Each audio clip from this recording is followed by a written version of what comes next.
Saya Laura Teresa dan hari ini saya mau menjelaskan tentang sejarah masuknya pendudukan Jepang ke Indonesia. Nah, Jepang bisa memasuki dan menjajah Indonesia itu karena dia bisa menaklukkan Asia Tenggara dan menaklukkan pelabuhan Pearl Harbor, Hawaii di Amerika Serikat. Jepang memberikan bantuan kepada penduduk Indonesia, yaitu faksi Sumatera, untuk melakukan revolusi dan serangan kepada pemerintah kolonial Belanda. Awalnya seperti itu. Nah, setelah Jepang bertahap untuk menguasai Indonesia, akhirnya secara resmi Jepang telah menguasai Indonesia sejak 8 Maret 1942, ketika Panglima tertinggi pemerintah Hindia Belanda menyerah tanpa syarat di Kalijati, Bandung. Jepang berhasil menduduki Hindia Belanda dengan tujuan untuk menguasai sumber-sumber alam, terutama minyak bumi, guna mendukung potensi perang Jepang serta mendukung industrinya. Jawa dijadikan sebagai pusat penyediaan seluruh operasi militer di Asia Tenggara dan Sumatera menjadi sumber minyak utama. Jepang tanpa banyak menemui perlawanan berhasil menduduki Indonesia.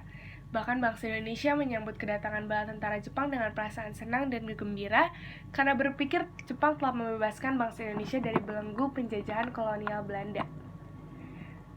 Pada awalnya, pemerintah militer Jepang bersikap baik terhadap bangsa Indonesia dengan mengaku sebagai saudara tua bangsa Indonesia.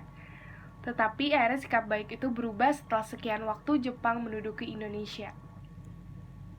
Padahal sebenarnya Jepang berlaku demikian demi kepentingan pemerintahannya yang pada saat itu sedang menghadapi perang.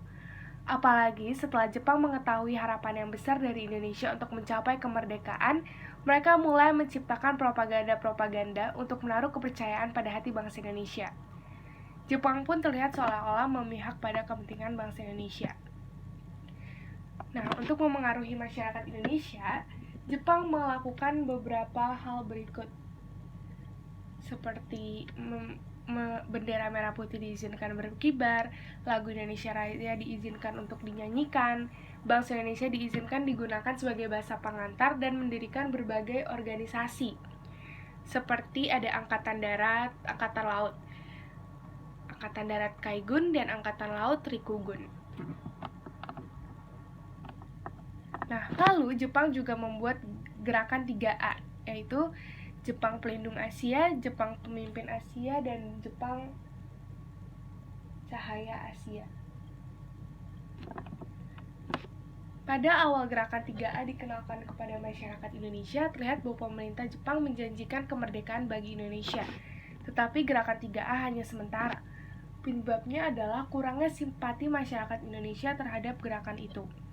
Sebagai gantinya, pemerintah Jepang menawarkan kerjasama yang menarik, yaitu membebaskan pemimpin-pemimpin Indonesia yang ditahan Belanda, seperti Soekarno, Muhammad Hatta, Sultan Syahrir, dan lain-lain.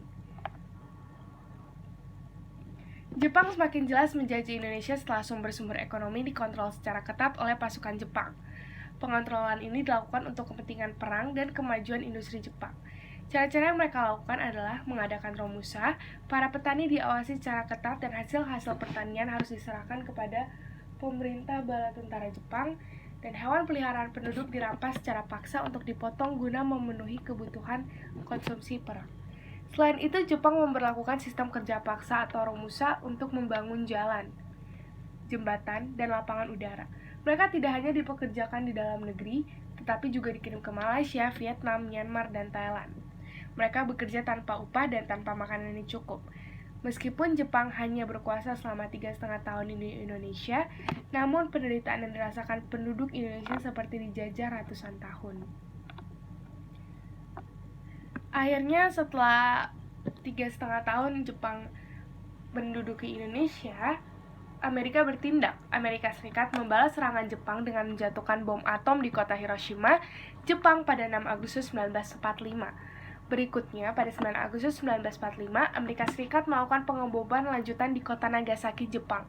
Jepang mengabarkan bahwa pasukannya berada di ambang kekalahan.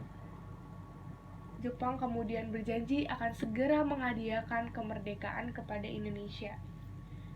Pada 15 Agustus, Jepang menyatakan menyerah kepada sekutu. Setelah mendengar kabar menyerahnya Jepang, golongan muda Indonesia segera mendesak golongan tua untuk memproklamasikan kemerdekaan Indonesia. Para pejuang kemerdekaan Indonesia telah melakukan persidangan BPUPKI. Hanya pernyataan proklamasi saja yang belum dilakukan. Bahkan pada 16 Agustus 1945, PPKI menggagalkan persidangan karena adanya desakan dari golongan muda untuk segera memerdekakan Indonesia. Tanggal 17 Agustus 1945, setelah melewati peristiwa-peristiwa bersejarah demi mencapai kemerdekaan, akhirnya Indonesia memproklamasikan kemerdekaannya. Dengan demikian berakhirlah penjajahan Jepang di Indonesia.